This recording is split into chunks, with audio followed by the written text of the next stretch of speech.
there, they had an army of bots, like robots, farming gold in these games, and they were selling the gold either through legitimate means or through not legitimate means, through websites, because a lot of them do that. Yeah. And making millions and millions. What is the currency in Korea? I don't know, actually. I have no idea. Korean fun dollars, I'm going with. Oh. Well, that's what we're going to call it. Well, we're going to... I feel like calling it a fun whatever it actually is, but I don't know what it is. Wikipedia. I'm already Tell us your secrets. It's got it all listed in dollars. What? I don't want it listed in dollars. Currency, a won. A won? Fun won. So yeah, they were wiring millions of fun wons back to Pyongyang. Mm-hmm. That's just, it's unfathomable. It's insane, yeah, and it's only out of North Korea could I really see that happening. By the way, I don't know. Yeah, Crazy stuff they send happens an all the army time. into South Korea. Yep. Covertly, probably flying the plane to China and then to South Korea. And then they just wired money back. Or they have a tunnel underneath. They probably do under the demilitarized zone. Well, they have a one. Well, no, that's totally off topic. Anywho, back to it. Gold farmers in Diablo. So people like, say, Korean Special Forces now have a auction house in which they can sell all their stuff. So they get these items by playing and playing and playing or cheating. Either one. It happens in lots of MMOs. And you sell these items on an auction house for actual money. Real fun dollars. Not gold, like in the in-game currencies. Yeah, no. Actual money. You get real money. Blizzard takes their percent cut. And then you get the rest of it. Which, I mean, it sounds interesting in theory. Like, it'd be cool if people could actually get real-world, like, reimbursement for the time they're spending on the game, especially for items they don't want. But, I mean, just the nature of people when they're put into those kind of games means it's just going to turn into something that's exploited nonstop. Well, these people, what's going to happen is you're going to have an army of people to make sure you get rid of exploits, but Blizzard already has that. Second of all, not only are you going to create that aura of, hey, look, I can make money on this, you also create an aura of, hey, look, I can make money on this. Oh, that's totally people different. Who are sitting there, me and you, who would not be farming to make money, are now farming to make money. Yeah.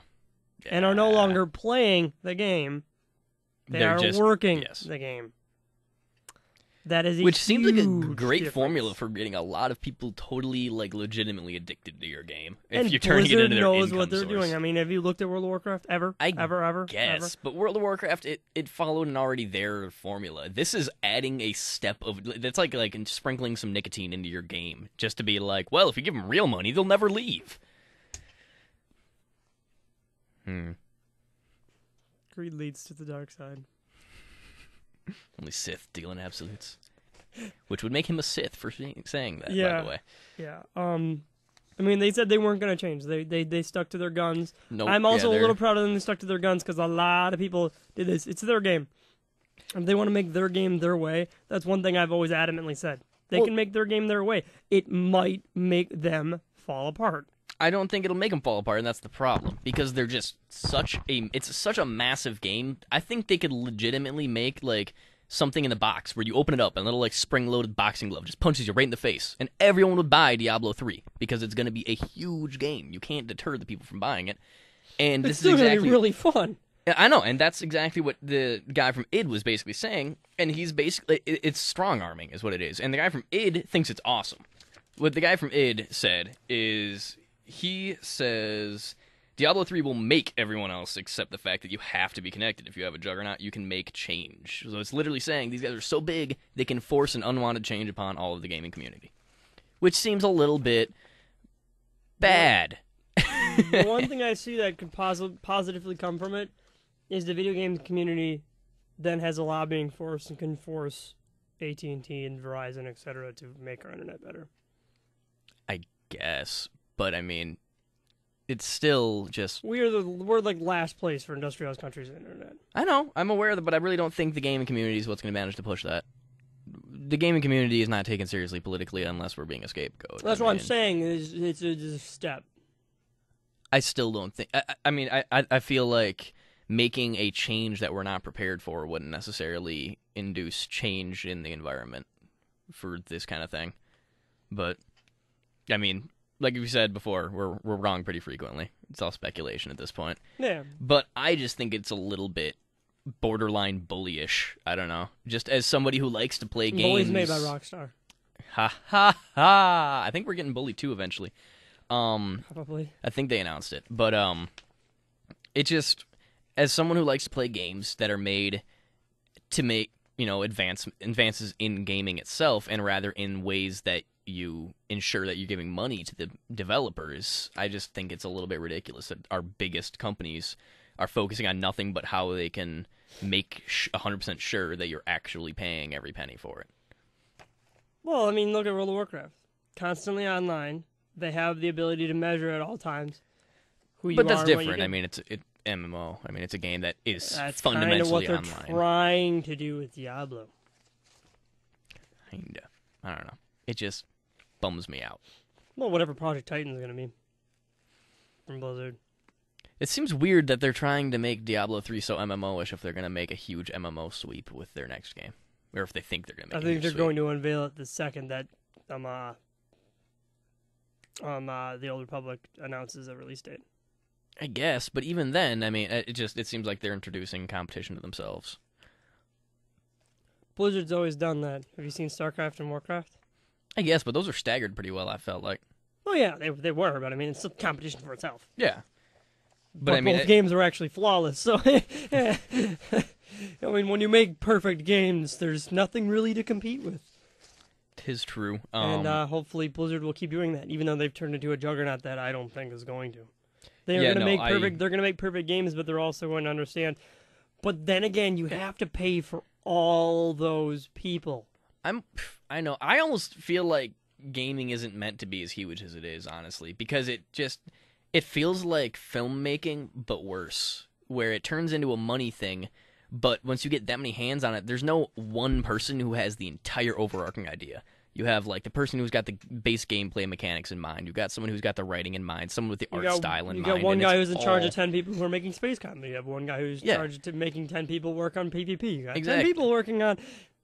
Maybe video games need a director. I don't know. So just a lot of games do. Really? But a lot of games have a very bad one. Yeah, I guess. Or they sit not there like and we I was have. like, so if we give them 3 maps after 4 months, we make $100 for each person who's working here, and we're good. Because, I mean, Blizzard is a very, very, very big company. They're huge. But, like, honestly, even companies like... This is borderline a swear word for me at this point, but EA, they used to be, like, all about everything about gaming. They used to, like, all their ads used to focus on, like, how they were... They were the first ones that reverse engineered the Nintendo. Yeah, they were passionate they about literally games. cared. Yeah, they were, like, passionate about games. They wanted to make great games. And now they want to make money. And it's gonna happen here, and I don't know. I mean, look what Madden's turned into. But Madden has never been something that you could ever, like... John Madden football, the first, I know, I'm saying, but you could never make an argument that John Madden could be interpreted as art somehow. I mean, no football game is ever going to necessarily... I would personally say, ever be able to carry some form of message from the creator to the, I guess, receiver. In the art form, no. Yeah. It's pure entertainment. Yeah. And that's one thing that we've seen break here, as you just said, is our video game communities like the movie community. You have games, you have movies that will strike your heart and soul, but they aren't going to make $100 million. I mean, have you looked at the Oscars? Yeah. A majority of all the Oscar movies don't make more than $100 million. Actually, apparently, when people are pitching movies, they pitch certain movies as "quote-unquote" Oscar material, and that's the only reason it gets made. You have Oscar season. Yeah, and I don't know. I don't want to see that happen to games. I really don't want to see that happen to games. Let's talk about Bethesda now. Well, before this though, like we should mention that the Bethesda we're talking about is not Bethesda Softworks. No, it's ZeniMax. Yeah, it's their publicity branch and their sales branch, basically. Actually, I think it might be part of their parent company. Is it? Are you sure? I think ZeniMax Media is their parent company. Okay. And ZeniMax Media would then hold all the attorneys. Yeah. But anyways, what he was talking about is Bethesda is not yet, but is considering or has like sent a cease and desist letter to Notch. It is ZeniMax, by the way, but to Notch because I think we talked about this a long time ago. He has a game in the works that it's like this card battle RPG thing, which is not exactly a large genre of games, but it's actually pretty much zero. Yeah, and so it's called Scrolls, and it sounds interesting. I wasn't that excited about it, I guess. I totally forgot about it until this story popped up, really. Yeah. But and what it is because Scrolls is in Elder Scrolls. That apparently is considered to them like trademark infringement. Yeah. ZeniMax Media is a gigantic like conglomerate of studios. Not really super gigantic. Sorry, I should mention not that big. They've got Bethesda Game Studios, which makes Fallout and the Elder Scrolls. They have id Software and just did Doom, and they're going to be doing Rage, Quake, and Castle Wolfenstein are the 6 they own. And so I mean they're 6 fairly large. I mean, they're fairly large. Most people know it's not a stores. Small branch of gaming at all. And they're attempting to defend that Scrolls, one word, the word Scrolls, is apparently trademark infringement upon their name of their game, The Elder Scrolls. Yeah, which 3 words. Seems ridiculous to me. And from what I've heard, some people are saying that this is basically sheerly in the hands of the lawyers. Apparently, the developers didn't care doesn't at all. Have that many lawyers?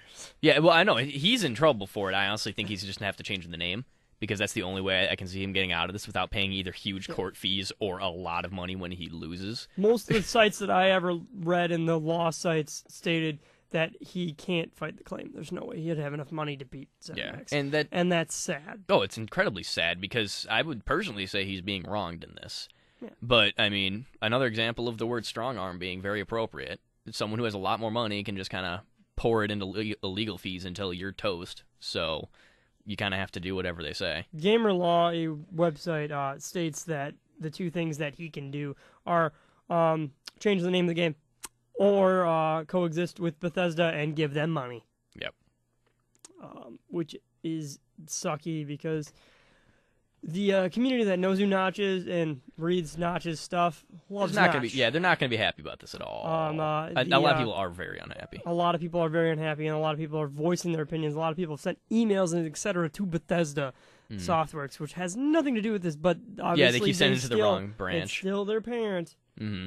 You still, when your parent does something wrong, it's still your fault as a child sometimes. Yeah. Well, I mean, no matter what, you're also going to at least receive some of the flack, as fair or unfair as it is. Yeah. The flack Bethesda's receiving is probably completely unfair. Yes. But, I mean, I don't know. It's totally ridiculous, honestly. I can't, can you not use the word the either? Or elder? What if it's a game about old people? I don't know. You can't ever use elder in any of it? The parent company obviously is the one doing this. And sad. It's extremely sad when the child gets in trouble. Mm. And that's exactly what's happening here. Is the child is in trouble, and the child is unknowingly and probably unwittingly suing another company. Yeah. And for something that... Yeah. I think the worst thing this is going to do, though, is ZeniMax doing this. I'm not 100% sure why, because, I mean, even if, like, it turns out to be pretty much a surefire victory, I don't think they're going to get any money out of it. All that's going to happen is Notch is going to change the name.